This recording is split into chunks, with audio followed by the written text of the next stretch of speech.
A gracious evening to you all, dear viewers. Thank you for joining us on the midweek edition of Prime News over my media Prime TV. I am Eileen for presentation. It has been 52 years since the nationalist Ewane was shot in the public square in Bafoussam by a firing squad to commemorate the man who was recognized as a national hero in Cameroon's fight for independence. Civil society and politicians converged on his grave and the site of his assassination on Monday, January 15, 2023, as we hear in this report by Joy Ngong. The memorial ceremony at the grave of the nationalist Ewane by the delegation of UPC militants was led by the party's Secretary General. A bouquet of flowers was placed on his grave to commemorate the 52nd anniversary of the assassination of the nationalist who fought for the independence of Cameroon. L'Union des populations du Cameroun n'a pas oublié qui il est pour nous. Donc, il y a cette nécessité que nous avons chaque année. The UPC has not forgotten who he is to us. Every year on the 15th of January, we have as duty to celebrate him. This tradition began with the reinstitution of the UPC in 1991, which has a message behind the martyrdom of Ewane, tolerance, neocolonialism, among others. We use this opportunity to reiterate that as Cameroon is becoming a state of law, open to multipartism. Pour essayer de faire vivre ça parce que le Cameroun est officiellement un pays ouvert au multipartisme. According to the representative of the Orange Alpha, this commemoration is an occasion to remind stakeholders to teach young Cameroonians the real history of Cameroon and especially that of the martyrs. Donc Ewane avait totalement raison. Il portait un combat important pour le Cameroun et l'assassiner spectaculairement comme ça a été.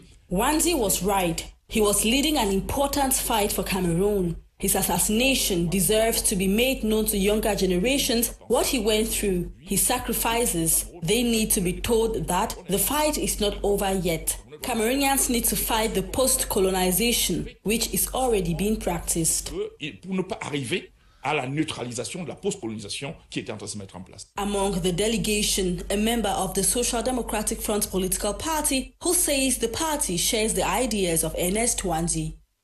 Nous sommes venus parce que Ewane et ses compagnons ont tracé la route. We came because Ewane and his friends paved the way for the liberalization of our country and fought towards the amelioration of the standards of living of Cameroonians. Et surtout pour l'élévation du standard de vie des Camerounais. Recall that Ewane was shot dead at a public square in Bafoussam on the 15th of January 1971, directly opposite the current judicial police station. Freedom fighter of the UPC, he was rehabilitated and declared national hero by the President of the Republic in 1991.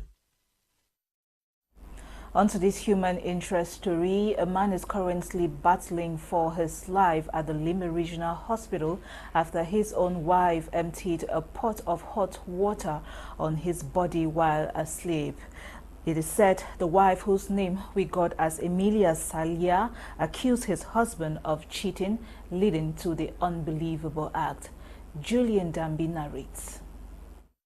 According to statistics, 1 in 7 men have been victims of severe physical violence, including beating, burning by an intimate partner in their lifetime. Generally, men are often considered the perpetrators of gender-based violence, but lately in Cameroon, the table seems to be turning as more incidents of violence against men perpetrated by women have been recorded. Recently in Limbe, a woman who goes by the name Emilia Salia poured boiled water on her husband while he was sleeping. The incident, which happened during the early hours of January 16, 2023 at the couple's residence, sources say emanated from allegations of cheating. The said lady accused her husband of cheating on her with another woman. It is said Emilia was triggered on the evening of January 15 by her husband after he excused himself to take a call outside a home they visited. Bittered by the act and thinking it was another woman on the phone, Emilia proceeded with the hideous act. At about 2 a.m. while her husband lay on their bed, she went into the kitchen, boiled water and poured on him. It was added that after the terrible act, Emilia Salia keyed the door, preventing neighbors who heard the husband scream in excruciating pain from coming to his aid. The door was later forced open by the neighbors who met Emilia still attacking her husband in his dying state. Our sources add that it is not the first time the victim has been attacked by his wife. As at now, Emilia's husband is said to be receiving treatment at the Limbe Regional Hospital. As a result of societal constructs, gender-based violence against men is highly underreported around the world.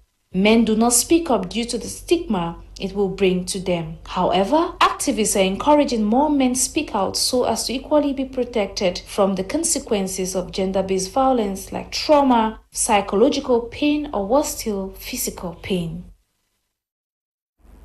The Director General of the Yaoundé General Hospital has in a communique dated January 16, 2023, put a sum of 50,000 francs aside mortuary fee as fine for any postponement or cancellation of corpse removal from the Yaoundé General Hospital mortuary. Catherine Ekongwe tells us more.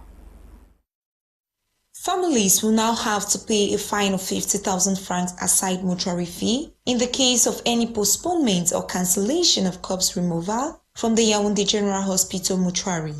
This information is contained in a release signed by the manager of the General Hospital on the 16th of January 2023. These fines, which have been added to the normal mortuary fee, is intended to stop people who abandon corpses in the mortuary for longer days to start keeping to time. This comes following a situation that was observed in 2021, where over 70 corpses were abandoned at the Yaoundé Central Hospital, leaving the mortuary saturated and unable to receive new corpses. Still contained in the release, the visit of the bodies is strictly prohibited except authorization from the General Director of the hospital. It should be noted that this fine of 50,000 francs, which has been added to the normal mortuary fee, comes at a time where Cameroonians are battling with price hikes, from the prices of basic commodities in the market to the prices of physical stamp and other state documents, just to name but these.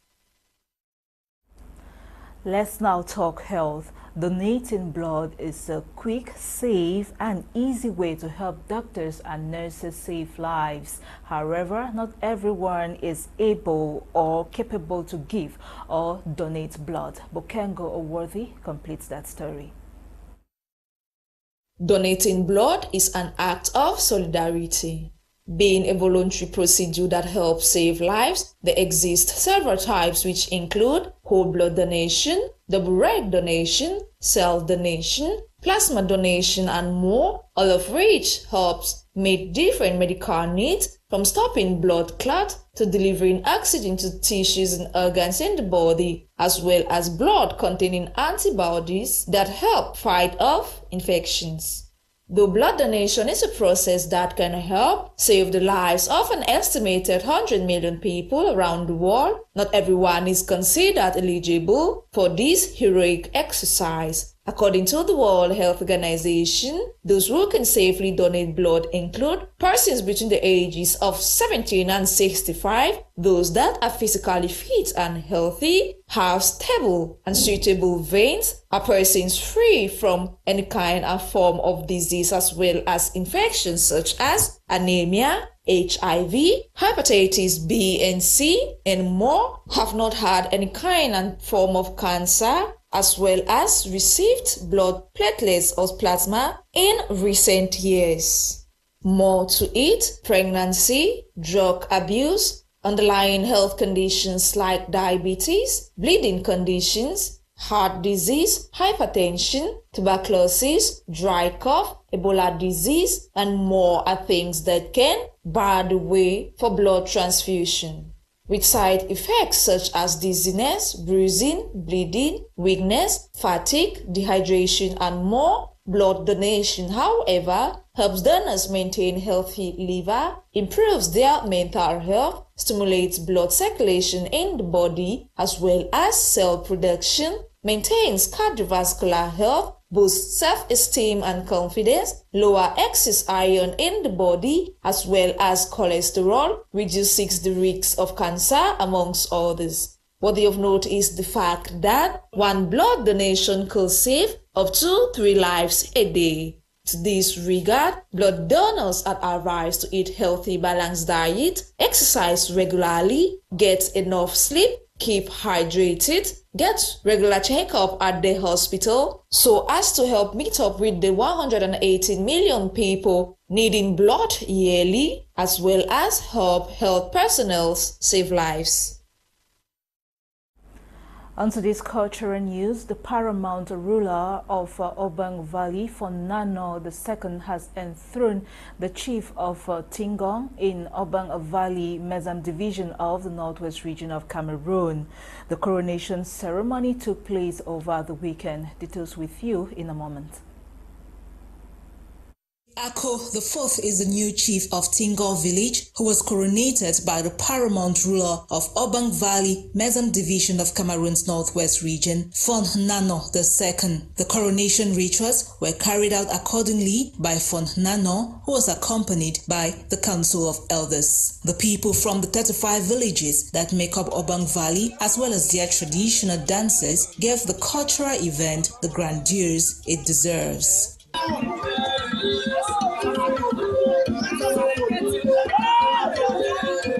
The rich cultural heritage of the people of Obang was highly showcased at the coronation ceremony of the youngest and newest chief in the area, Chief Ako IV. So strongly.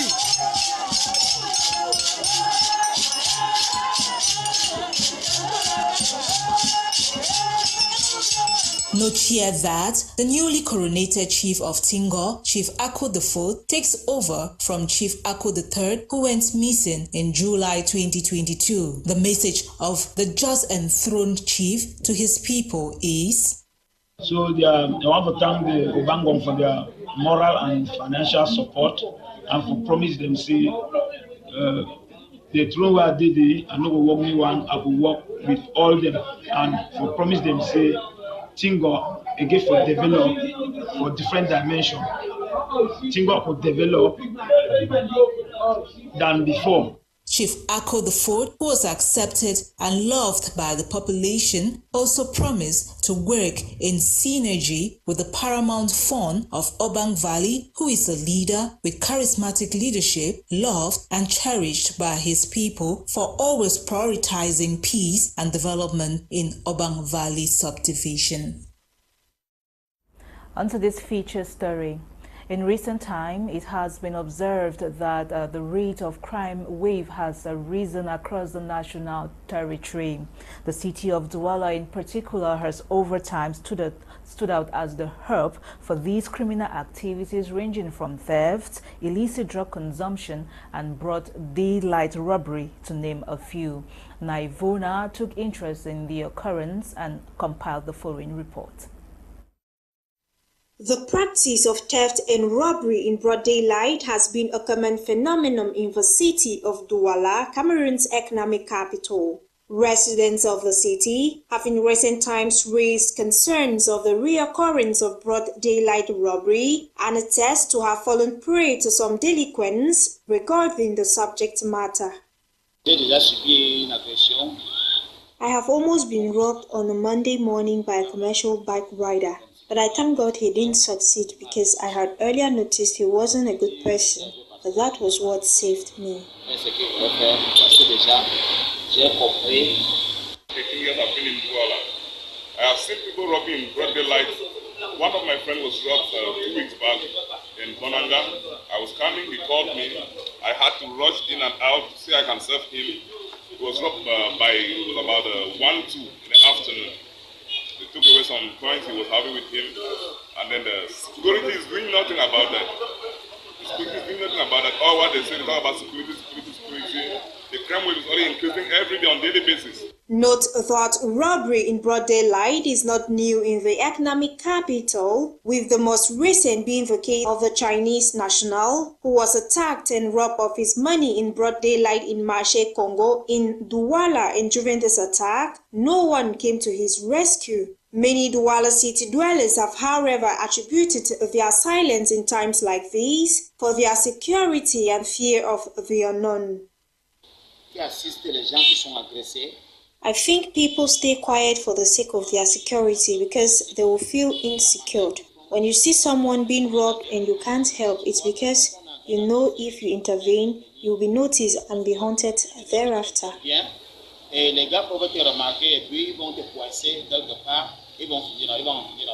Though ending crime wave in the economic capital may seem impossible, many residents have proposed measures to be implemented by the government in order to contain crime wave in the city. So the government can do something because stopping the crime wave, they need to create jobs because only idle minds can think such things. If they are occupied, they will not have time to do all those things. So the problem goes back to the government. If there's crime in the country, the government is the source of the crime. So they should think of something about it.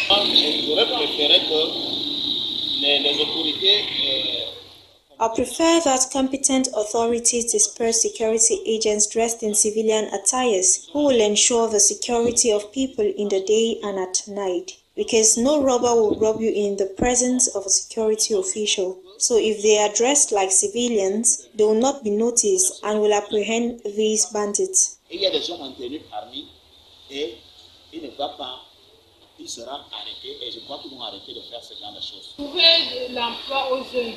The government should create employment opportunities for the youth. When these guys are idling around with no fixed destination, they end up robbing others when they get hungry.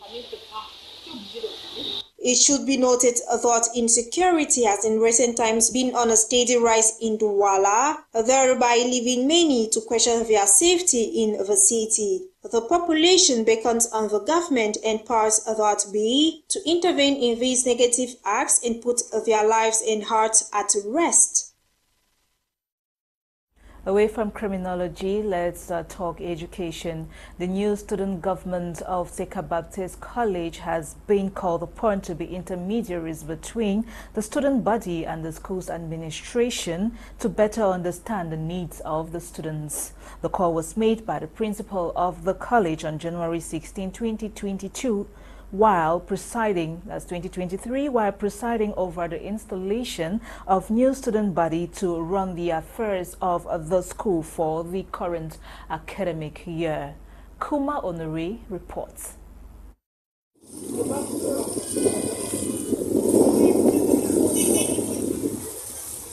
Board members of the Limbe Nautical Arts and Fisheries School yesterday, January 17, 2023, voted the sum of 555,922,000 francs CFA as budget to run the activities of the school for the current school year. This was during the 14th ordinary session of Board of Directors meeting of LINAFI, presided by the Minister of Livestock, Fishery and Animal Industries, Dr. Tiger. In his keynote address, the minister saluted the initiative and determination of the director of LINAFI and his management to live up to the expectations of their hierarchy, with the Minister of Livestock, Fishery and Animal Industry as chairman of Board of Directors of the institution. Speaking on behalf of the minister shortly after the board session, the director of LINAFI, Dr. Eta Collins Ayok, expressed optimism on the realities of the budget despite having experienced a slight decrease as compared to the budget of last academic year. We are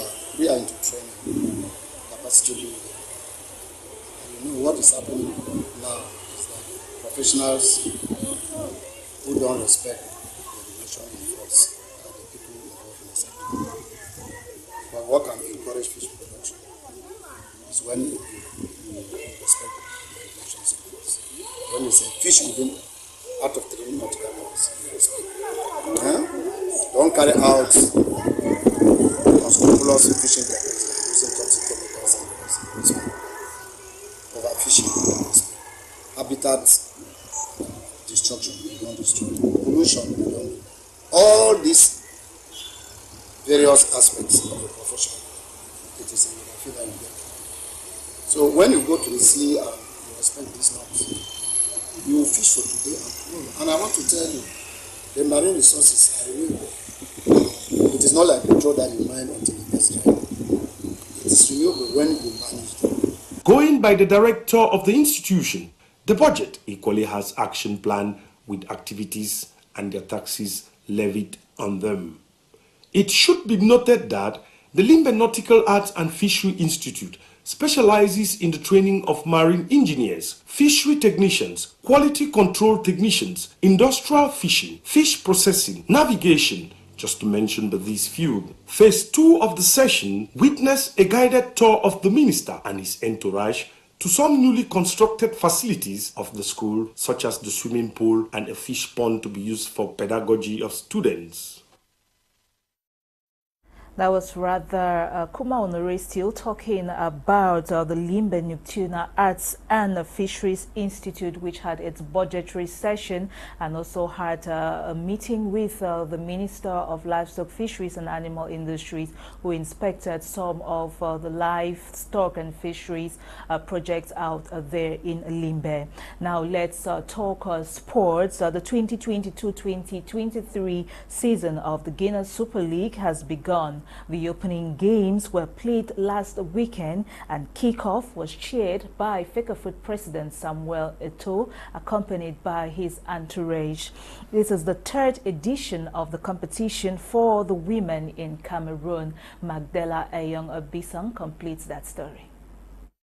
Matches counting for the first day of play of the Cameroon Guinness Super League have come and gone in stadia across the national territory over the weekend. 5 games produced 19 goals, excluding the Aiding FF versus Canon clash, which did not hold. Defending champions AS Awa FF, with a 99% change squad from that which won the league last season, began their campaign on good footing, defeating Cayman Ladies of Douala by 4-0. AS Awa got their goals through Guylaine Chado, who scored a hat-trick and a goal from Dabawa Madeleine. AS Fortuna beat Gade FF 4-1, and this was a clash of debutants in the top flight women's championship in Cameroon. Indomitable Lionesses defender Catherine Mbengono scored a brace for AS Fortuna, then one each from Aristide Paola and Claudia Fouy. Gade FF's lone consolatory goal came from Chance Solkem. Loews Mimprof outsmarted Amazon Fab in Yaoundé by 2-1. Medua Balbin and Rose Prizo scored for the winners to walk away with all 3 points, while Naomi Eto's goal was not enough for Fab to share the points. Authentic FC of Douala got off a good start at home with a 1-0 win over FC Eboloa. Marie-Claire Kibinde scored the lone goal of the encounter. Lekki FF picked up a 4-2 win over Eclair FC of Sa in the league's opener on Saturday at the Ngwaikele Stadium. Brenda Tabe scored a brace on her return to the club, as well as former Kanong FF striker Raiza Nanga, who was voted Woman of the Match. Eliane Bibud scored the brace for Eclair FC. Match day 2 of the Guinness Super League was scheduled for today and tomorrow.